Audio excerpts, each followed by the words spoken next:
What is something that can easily kill you but people act careless around?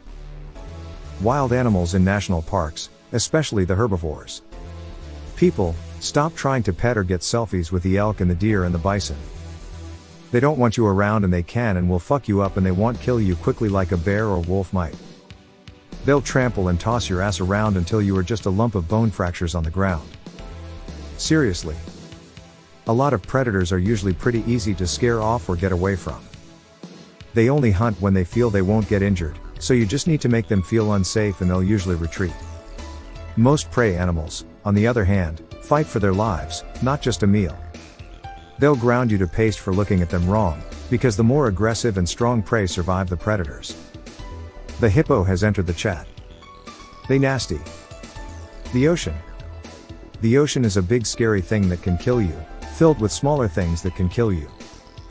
Ryan George has a great video about this. Ryan George? The comedian? Love his content.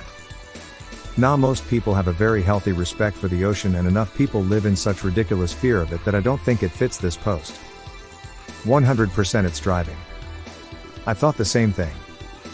I've had people just pulling right out in front of me without look in. A physics teacher in high school broke it down to the fact that, however fast the car is going, we are going that fast too. Then you think about people on their phones.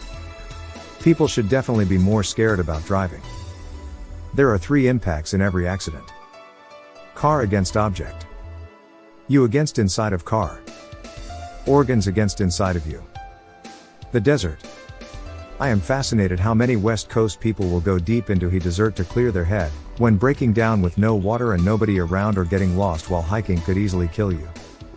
I always make sure to keep an extra 5 gallons of water in my car, just because I go out to the desert so often. The rule in Australia is bring a liter of water for every km it is to the next town. In desert country, a city friend of mine laughed when she saw the sign, but broke down between towns and was thankful she did so anyway. Dude, it's like 500 kms between Cobar and Broken Hill. How am I carrying 500 liters of water? Do you know that 1 liter of water weighs 1 kilogram? That's a half ton of water in the back of my car. My car won't even make it carting that shit. Cars. Water. I'm in North Carolina and a few years ago when Hurricane Florence hit, a baby got swept out of its mother's arms when the mom tried to cross water that was 2 feet high. But it was moving water and it was moving fast. She thought she could make it, but it knocked her down and took the baby. I can't remember if the mother survived. We learn quick growing up on the beach that you don't fuck with water. There's always more of it than there is of you. My mother doesn't go on boats. If you ask why, she just says that she can't drink all that water. Makes sense. I pee when I get nervous, and I'd probably get nervous in floodwaters, and peeing isn't going to make the problem any better. Motorcycles. Specifically not wearing any protective gear while riding them. E-bikes too, as people tend to wear no protective gear on them. Strange considering some can go over 30 kilometers per hour. Even wearing protective gear, they're a death trap. True enough. I would argue, however, that people are not nearly as safe in their cars at highway speed as they probably feel they are. It's a lot easier to get complacent and do careless things while driving an SUV than it is to do on a motorcycle, in my experience. That lack of a safety net, big heavy metal walls all around you, means that you have to, or should, drive differently than people in cars do. I always plan escape routes for myself in case a car starts merging into me or is going to rear-end me or something along those lines, and I have had to use them a handful of times. Learning to ride motorcycles has definitely made me a more cautious/aware driver, driving cars too. Cars. This. Specifically using the phone while driving. Isn't this illegal in most countries? Yes, and yet the majority of people still do it. And then they laugh it off when someone tells them they shouldn't be doing it. And they'll probably end up killing someone and walking away without a scratch. Household cleaning products. Particularly, mixing them. Bleach and ammonia. I used to work in a restaurant where people would constantly mix bleach with all sorts of shit when they were mopping the floors. I had to go to the managers and tell them about it. People be dumb sometimes. WTF. Bleach is enough on its own. Yeah, my nose would be burning every time someone mopped. It was bad. The blue-ringed octopus, have you seen those vids of people holding it? Sheesh. Yeah, ignorance can mean death. Skeptical. Had a friend drop his steak knife, it landed tip down onto a major artery. We didn't pull it out. Took him to the ER. I hear chefs/kitchen staff say, a falling knife has no handle. Never try to catch one. I've been training myself to not catch anything that falls in the kitchen, even a napkin. This way I run less risk if I'm not paying attention. My fiancé is a chef. He is constantly slicing burning something on his body. I got him long gloves because his arms are covered in burns and he wouldn't wear them. His coworker recently died from an infected burn. Dude went from alive and well on Thursday to dead on Sunday. He wears the gloves now. Tried to catch a very sharp machete as it fell once. Saw my thumb bone. Electricity. Deleted. Thankfully, my breaker box is somehow stored outside of my house, in the elements, for anyone to walk by and turn my shit off. I put a cheap ass lock on it, though. A cheap lock is all you need. No padlock will prevent someone who wants past it, but on something you might urgently need access to, it's easier to break and less of a kick in the wallet, seeing how overpriced some locks are. Any lock will deter most idiots. Eating. My uncle ate a lot of chocolates and sweets. Got diabetes in his 30s.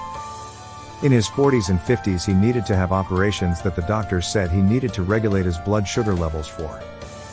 He didn't. He would scoff chocolates and inject insulin afterwards to try and regulate his blood sugar levels.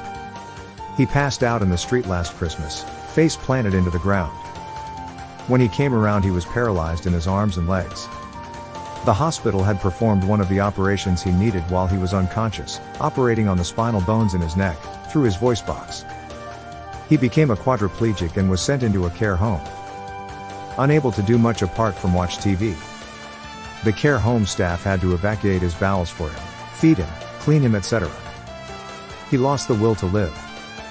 Ended up back in hospital. He got a load of bed sores, category 4 bed sores, the worst. Some of the scabs turned black. The hospital had to put stuff on the scabs so that they could get them off. When they peeled them off, the skin and flesh underneath was a mess. He really was suffering. He succumbed to the infections and passed away recently.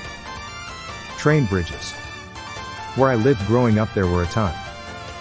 Especially going over the Mississippi River. To crawl under in those rafter things above a roaring river? I can only hope to God my kid won't pull the same stunts. Bad enough running from trains trying to walk across the bridge. Shudder.edit, bridges in general.